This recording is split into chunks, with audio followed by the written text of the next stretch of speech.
l'école est une jungle. L'école est un endroit où on va passer une très grande partie de notre vie. Selon nos parents, l'éducation nationale, les professeurs, c'est un endroit où on va apprendre, découvrir le monde et faire de nous de magnifiques citoyens. Mais malheureusement, la réalité n'est pas aussi belle. Harcèlement, violence, agression, dépression sont des mots qui décrivent bien les jeunes du collège. Nous sommes un très grand nombre à avoir souffert à l'école à cause des cours insupportables, des élèves méchants, cruels, de la puberté parfois difficile à vivre et de toute cette recherche de soi-même dans laquelle on peut se perdre. Et oui, l'école est une jungle, c'est la loi du plus fort, mais il y a une façon de s'en sortir et je vais te l'expliquer dans cette vidéo. Donc regarde bien jusqu'à la fin car cette vidéo peut vraiment te servir. J'aime beaucoup utiliser la métaphore de l'école et de la jungle parce que déjà, ça se rapproche assez. Et puis on peut utiliser les animaux pour décrire les élèves et c'est plutôt drôle. Dans une école, il y a généralement 4 grands types d'animaux. Tout d'abord, il y a les moutons.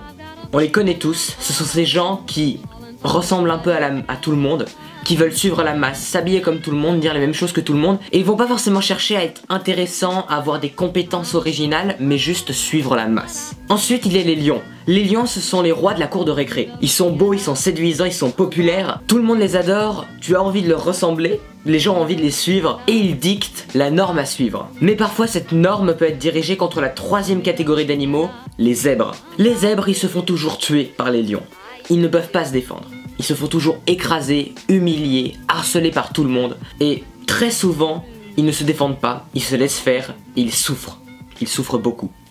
Et peut-être que tu en fais partie. Et enfin, la 4e catégorie, les pires de tous, les charognards, les hyènes, les vautours. Ils n'ont pas le courage d'un lion pour être le leader, pour diriger les gens, pour donner la norme, mais ils vont la suivre comme des moutons, sauf qu'ils sont cruels. Alors que les lions t'ont attaqué, eh bien les hyènes vont t'achever. Ce sont ces personnes qui viennent après une bagarre pour te dire que t'es une merde, qui viennent te rajouter encore plus du harcèlement, de l'humiliation, qui viennent tous les jours avec cette petite pique qui te fait mal droit au cœur, cette petite phrase juste sur un point physique, sur un complexe, sur quelque chose que t'aimes pas chez toi, qui vient te détruire profondément. Du coup, dans cette jungle, si tu es un zèbre, tu te fais attaquer par les lions, suivis des charognards, et les moutons tout autour te voient souffrir et ne font rien. En fait, ce n'est pas grave, peu importe le camp dans lequel tu es.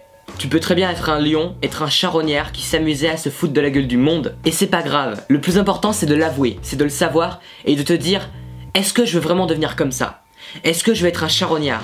Est-ce que je veux être quelqu'un qui soumet les autres? Est-ce que je veux être quelqu'un qui écrase les autres pour me sentir plus fort? Ou est-ce que je veux développer ma propre force unique? Peu importe si tu es un lion, un zèbre, un charognard ou un mouton, mais si tu t'en rends compte, tu peux devenir quelque chose d'autre. Une 5e catégorie d'animaux.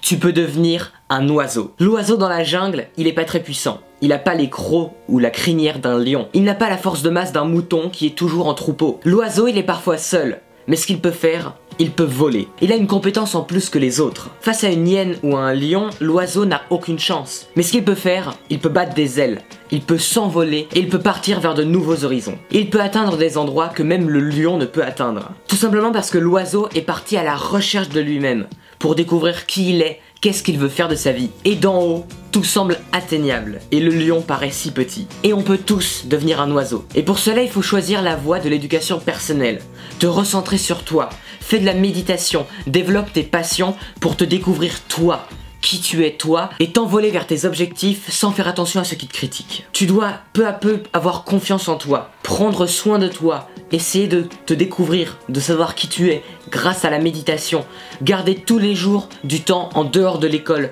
en dehors des amis, en dehors de la famille, du temps rien que pour toi, pour faire toutes tes passions. Et quand je dis des passions, c'est pas seulement chiller devant Netflix à la télé, c'est créer. Tu dois être un artiste. Ça paraît peut-être artiste bohème, tu te dis non, le dessin, je sais pas dessiner, c'est pas pour moi, je ne sais pas chanter, je fais pas de la musique. Mais un artiste, c'est bien plus que ça. Un artiste, c'est quelqu'un qui va tous les jours chercher à s'améliorer, qui va tous les jours chercher à créer quelque chose de meilleur.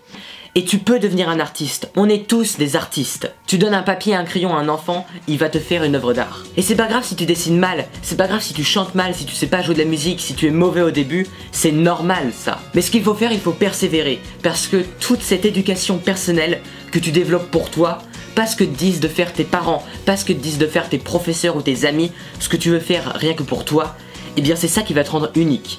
C'est ça qui va faire de toi plus qu'un simple pigeon, plus qu'un mouton. c'est qu'il va faire de toi un phénix qui va renaître de ses cendres après chaque attaque. Un phénix si beau, si magnifique dans les cieux que tous les gens auront envie de lui ressembler. Et même le lion, si beau, si séduisant, si populaire, aura le seum en te voyant dans les cieux en train de voler de tes propres ailes. C'est pour ça que tu dois faire attention à toi. Attention à ton apparence, à ce que tu penses de toi, à ce à quoi tu aimerais ressembler. Pense à ce que tu aimerais toi, pas ce que veulent les autres, mais ce que toi tu veux devenir. Fais de la méditation pour mieux te connaître spirituellement, pour savoir comment comprendre les gens, comment te comprendre toi-même. Et enfin, développe tes passions, deviens un artiste.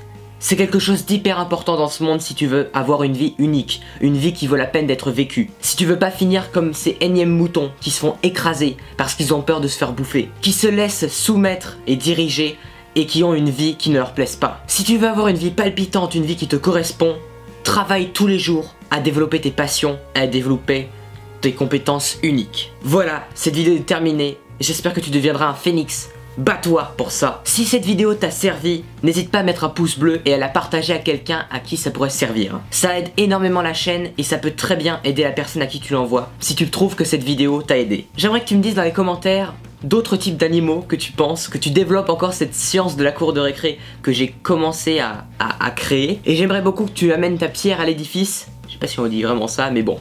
Ça veut dire un peu la même chose. Et que tu participes à la création de cette science pour aider les autres dans les commentaires à se sentir mieux et à vivre une vie qui leur correspond. Voilà, à demain 16 h pour une prochaine vidéo. À très bientôt. Ciao.